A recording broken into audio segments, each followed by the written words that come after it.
Eto mga kababayan, naging full-blown impacto na to si Impactulfo mga kababayan, Ito si Erwin the Bendalo. Oh, ginamit na talaga. Pinalabas na talaga niya mga kababayan ang kanyang tapang. Pero hindi yung tapang mga kababayan na pinagkukunwari niya dati.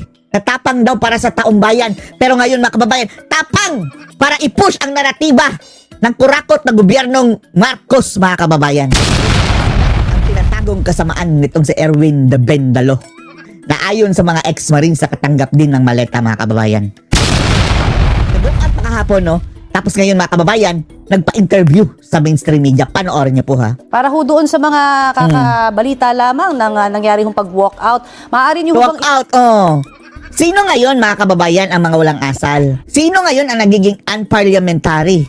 Nag-walkout sila mga kababayan, mga minority. Tinakasan nila ang kanilang trabaho, kanilang obligasyon mga kababayan dahil ayaw nilang bumoto. Oh, strategy yun nila mga kababayan Dahil malamang sa malamang this weekend mga kababayan mayroong huhulihin ng mga senador. Kaya ayaw nilang ipasa mga kababayan yung teleconferencing na pwede ka na lang maggamit ng live streaming mga kababayan o Zoom para makapag-attend ka sa hearing sa Senado. Yan ang nakikitang solusyon mga kababayan ng Senado para hindi sila pakialaman ng Bongbong Bangag Marcos sa ito, na hindi sila malulumpo sa kanilang function mga kababayan dahil alam naman natin, tinatarget ngayon mga kababayan ni Bongbong Bangag Marcos ang Senado, partikular na ang majority senators mga kababayan. Tinatarget nila, balak nila kasuhin, samot-saring kaso, pati na nga si Robin Hood Padilla ngayon mga kababayan mayroon lang kasong obstruction of justice. Sabi ni Mike Abe, 8 senador ang target nila mga kababayan na kakasuhan. So paano i-counter ito? Payagan sila mga kababayan ng teleconferencing dahil pipilayan na ang Senado Kung aarestuhin sila, hindi pa naman sila mga kababayan, convicted niyan. Maliwanag itong atake na sa Senado mga kababayan. Tapos itong gunggong na to, kay Bangag kumampi. Kwento kung bakit naging needed ito sa kalagitnaan po ng sesyon nyo kahapon. Kasi po, ang mukha, pinilit po nila isiningit kahapon towards sa paggabi na wala na mga tao, ilan sa kasama po namin umuwi na. Sinong umuwi? Sinalito Lapid. Bakit umuwi na sila? Hindi pa tapos ang session ninyo. 3 araw lang yan sila sa isang linggo mga kababayan napapasok dyan. Tapos uuwi pa ng maaga mga buwisit. Mga minority din ang umuwi. Si Rafi Tulfo, di ba? Wala doon mga kababayan. Si Lito Lapid. Sa minority umuwi na. Nasa taas ng opisina. O bakit wala dyan sa plenaryo? Ongoing ang session ninyo. Siningit po nila ito na ipasok po itong section na... Wrong! Hindi po yan siningit mga kababayan dahil matagal na po yung ni-recommend. Ang sabi doon, May 11 pa lang daw mga kababayan. Rule 14 na pwedeng video conferencing, teleconferencing ang mga senador na wala sa Senado. Ginawa na rin yan sa pandemic mga kababayan Yung pandemic, natural calamity pa lang yun mga kababayan. Pero this time around, dito nangyayari sa ating bansa at dyan sa Senado mga kababayan, man-made calamity. Kalamidad na dinulot ng Bongbong Bangag Marcos administration. Sabi po doon sa section 14B ay dapat pag nagkaganon, pag meron lang force majeure o di kaya ay national emergency. Ayan mga kababayan, nagpili sila mga kababayan ng mga section. And then, ang hindi nila sinasabi mga kababayan at hindi nila naiintindihan na napakaraming section doon mga kababayan pala na pinapayagan ang amendment. At kahit ano pa na yan mga kababayan kahit ano pa lang i-insist, ultimately mga kababayan, pagbobotohan nila yan. Whether or not tama ang rules o hindi, pagbobotohan nila at kung sino ang mas maraming boto, yun ang masusunod. Kulang sila sa boto, nag-walk out ang mga animal. So, kinisyon ho ito. Pinipilit po kagad nila na hindi, pagbotohan na natin, let's divide the house. Pinagmamadali po ni Senate President Cayetano. Sa rules po namin, kailangan pag-debate. Wow, rules pa!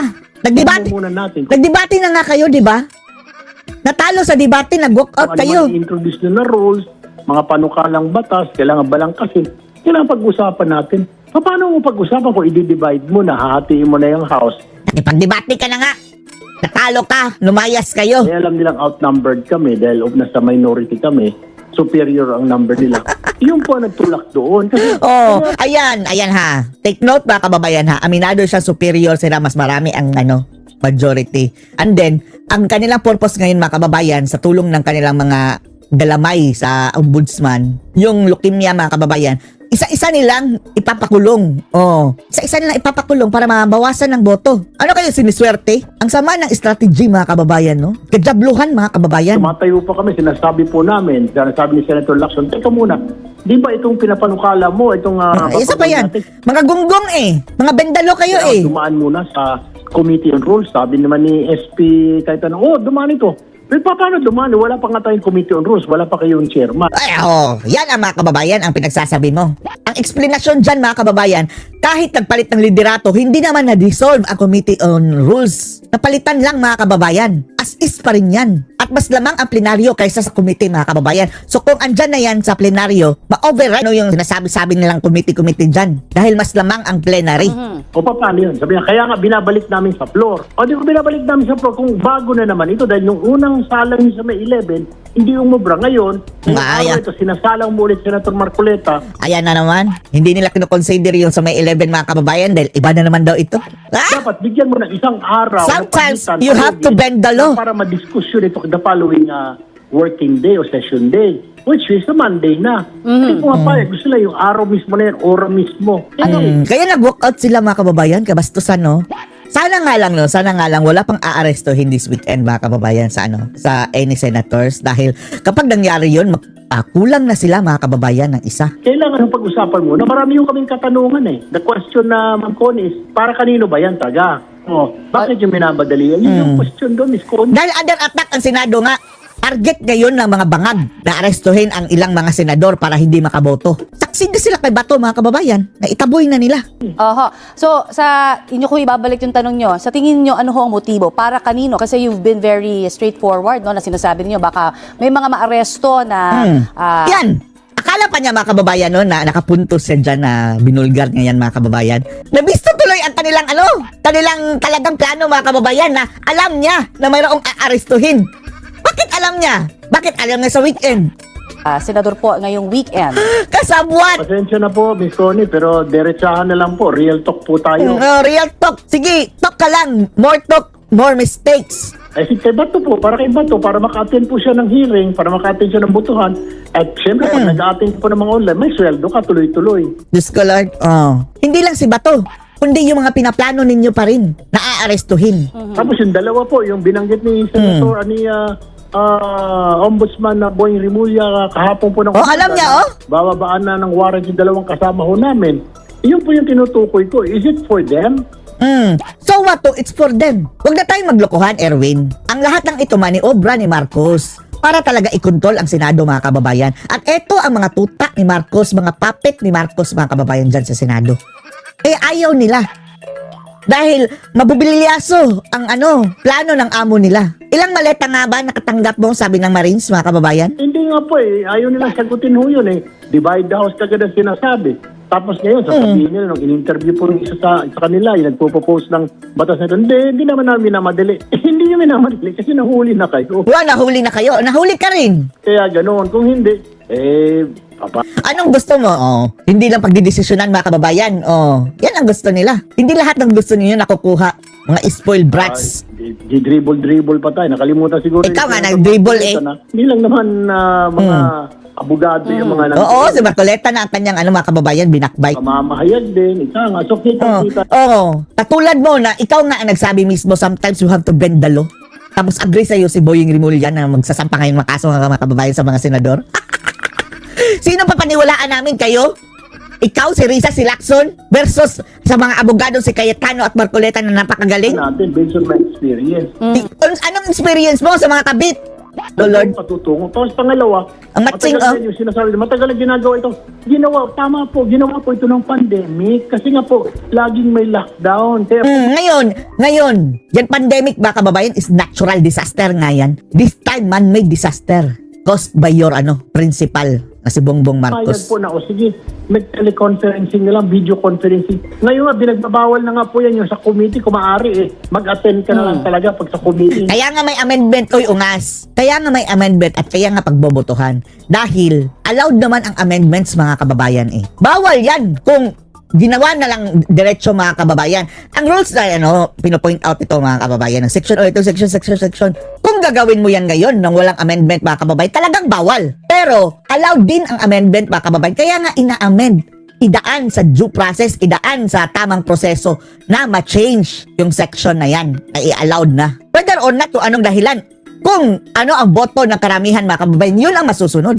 Ungas ka talaga. Yan ang sabi ni Senator Marcoleta mga kababayan na ito mga makikitid na mga utak na hindi nakakaintindi sa mga legalities. Etong nang nagpuputak. Tapos sabi pa ni Virus mga kababayan, mas matagal ako sa iyo, Senador. Matagal ka na nga dyan, hindi mo alam. Hindi ka na mag-video call dahil wala na, tapos na ang pandemic eh. Hindi lang nga limited sa pandemic eh. Ngayon, binabago lang Okay. yung rules. Bakit po? Di po ba? Yan na! Inaatake ninyo. Kabilang ka na. Action lamang, doon po naman sa sinabi ni Senate President Alan Peter Cayetano na out of order daw ang inyong naging pagtatanong at binibigyan naman ng kabastusan kulay. eh. Reaction po, sir. Out of order po ba yung magtanong ng totoo? Di po. Totoo. Tapos kung ano-ano mga pinagsasabi mga kababayan. Ad hominem, ad hominem. Tapos sabi ni Roque, alam ba nito ang ibig sabihin ng ad hominem? Bakit ginamit niya doon mga kababayan sa ganong statement? Na para hindi daw akma mga kababayan. Naiintindihan mo ba daw ang ad hominem? Ang ibig sabihin? Diba?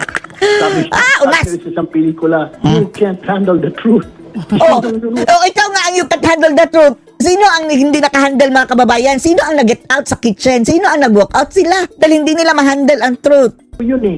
Sinasabi ko lang, I'm talking about the point of view of the public. Di po ba? Public pa. Tingnan nyo sa publiko. Reaction ng publiko, pinagtatawanan kayo. Puro laughing emoji mga kababayan. Tapos, nabuking pa sila, no? Nagmagamit sila ng auto-like mga kababayan, auto-heart. Para dumami ang heart. Natalo pa rin mga kababayan. Marami pa rin ang natawa. Yung constituency ko po, yung bumoto sa akin, Bunggong! Yung bumoto sa'yo, mga bobo. Lahat bobo. yun po ang gusto niyang sabihin. Ngayon. Tumakbo ka ulit. Tingnan natin, mga kababayan. Ngayon, mulat na ang taong bayan sa'yo. Ewan na natin, mananalo ito, mga kababayan. Sige, tumakbo ka, presidente. Tingnan natin. Bilang sabihin, tanong ko sa kanila. Kaya kung may karapatan mo, hindi niya ako pwede sabihin na out of order. Ano po ba, minura ko ba siya? Hindi ko naman siya minura. Bastos ka eh. Sigaw-sigaw ka. Ay sabi ko probably, di po ba may probably? Probably. Allegedly kung gusto niya. Saan point of order po doon? I mean out of order. Hanggang ngayon, hindi mo na naiintindihan. Ikaw ang may problema. Kung gano'n na, ewan Eto, ko, no? hindi ko alam. Kung Tama nga ang sinabi nila, mga kababayan, no? Ang isang stupid person, mga kababayan, alam ng lahat na stupid ang person na to maliban sa kanyang sarili. by asking the truth, by telling Wow, the truth. true! Order? Okay. Ganun po ba yun? Sir, ito, paano nyo i-describe sa ngayon ang imahe at integridad ng Senado ngayon ng ilan po sa inyong mga kasamahan may mga nakabimbing arrest warrant, no? Diyos ko, Lord. Ang tanungin mo, sino ba ang nasa likod ng arrest warrant na ito, media? At ano ba ang motibo? Politika.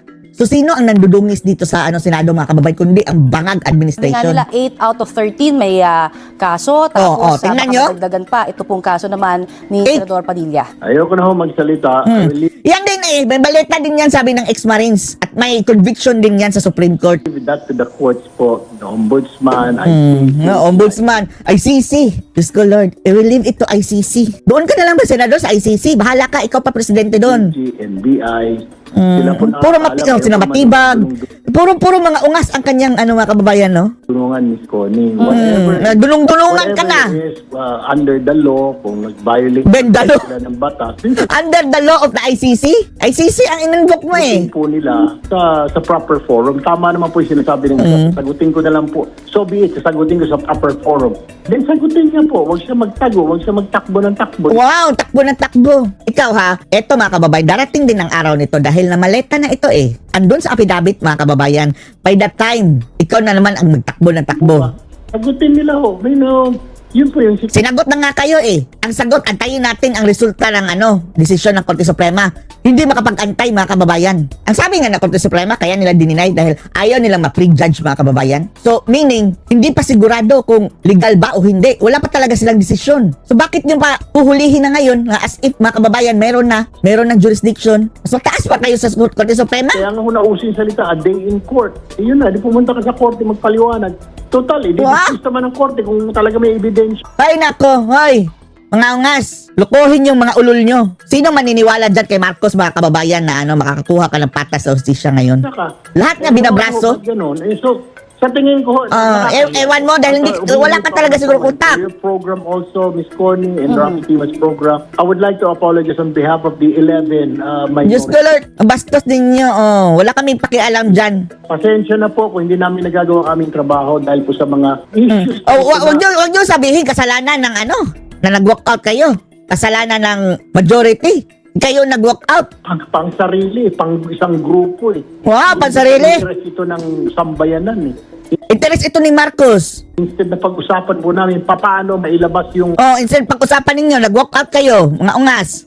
pasyente sa ospital na libre na Pasyente mo mukha mo. Ikaw nga nag-walk out. walang tambayan o maintenance sa matatanda. Paano yung pagkasyahin yung sweldo na kulang. Ninakaw ninyo, nimaleta ninyo. Kasali ka nga sa nangurak daw, Tulfo, sabi ng 18 Marines ha? Base sa 18 Marines, kasama ka sa nangurakot. Mahiyakas balat mo. Paano po yung ipasukan na within the next few days? Saan bibili ng mga school supplies? Sino ba magbibili? Pwede bang humingi sa DSWD muli? Yung mga ganong Yan ang gusto niya mga kababayan. Yung nabutata siya doon sa sa DSWD dahil anong base noon, di ba? Citizenship mo dahil mayroon kang Erich Sylvester Tulfo. yun ba? Yun ang dapat pag-usapan po namin. Hindi po ito para lamang po sa Ito, pareho lang ito na balahibo ni Marcos mga kababayan na wala lang ibang alam kundi ayuda-ayuda pero yung desisyon na kritikal sa ating bansa, wala talaga ito. Walang binatbat itong animal na to mga kababayan. ng ilan na hindi na namin makakasama siguro, kaya minamadali. I see. Okay. Pwede hong paki-describe lang sa amin or paki-explain para po doon sa mga hindi masyadong maalam sa rules po ng Hindi nga alam. Diyan mo pa ipapa-explain, hindi nga yan alam. ito po, kung halimbawa talagang meron hong maserba ng kaso ulit dito pong weekend na ito, paano magiging automatic kayo na huba ang majority? Kasi makukulangan na po sila dun sa majority. Malamang! Sa mga may Hindi automatic pero bubotohan nila yan mga kababayan pa rin. Siyempre kung kulang nga sa boto, arrest warrant po. Hindi po kailangan po talaga ng 13 po na 13. maski na mabawasan sila, kami po will remain 11. hindi, mas mabuti hindi pala. Sabi nung mangyayari, sila po rin po majority. Unless po may magmungkahi dyan na OSIS vacant. Hindi ka naman pwede mag-declare OSIS vacant kung wala pong 13 na boto. Kailangan po may 13. Kahit na mabawasan po sila mabawasan, hindi naman wala. Nanganganib tayo dyan kay mga kababayan ikakilay. Dahil sabi ni Matsing, di ba, na willing daw lumipat ang kilay na yan kung siya lang ang Senate President. Wala naman ang pupunta sa amin. So hindi pa po kami 13. We cannot take control of the Senate. Di po ba? Ganun lang po yun. Yun po yung rules namin. I see. Sa Senate. Pero gaano ho kaaktibo ang minorya na makuha ulit itong liderato sa Senado? Papaano ho yung pagpapalit ba sa mga susunod na araw kung sakasakali ho? Meron ho ba tayong mga efforts na ginagawa? Pinaubaya na po namin. Pinaubaya ko na po sa aming senior members sila. Ang kanilang senior mga kababayan sa Itbulaga. Ay, Itbulagaers! Itbulagaers! Pamor. Sila po yung maalam medyo bago lang ho tayo. Maalam pa. I believe siguro ho, baka meron silang ginagawa. Pero ang pagkaisahan po namin, if ever na magkaroon po ng change of leadership, we'll really push for Senator Sherwin. Eto mga kababayan, goodbye Philippines na kapag makuha na nila ang Senado. Pasa na ang sa Congress, automatic ng CONAS mga kababayan. Charter change. Senado na lang kulang. Kapag hawak na nila ang Senado, goodbye Philippines. That's to be our Senate President. Alright. Maraming salamat po sa Layas! po Ungas! binahagi sa aming oras. Hudas! Impormasyon. Barabas! Salamat. Sana hindi na tayo mga kababayan maglaplok ng ganitong klaseng mga senador. Ito talaga mga bumoto kay mga Tulfo mga kababayan. Pure and unadulterated stupid. Yan na lang talaga masasabi natin. Kung nabudol kayo dati dahil hindi nyo alam, ngayon alam nyo na tapos buboto pa rin kayo, you deserve na ganitong klaseng mga mga kababayan, mga inutil. Miss Connie, thank you. Yan po naman si Layas! Senator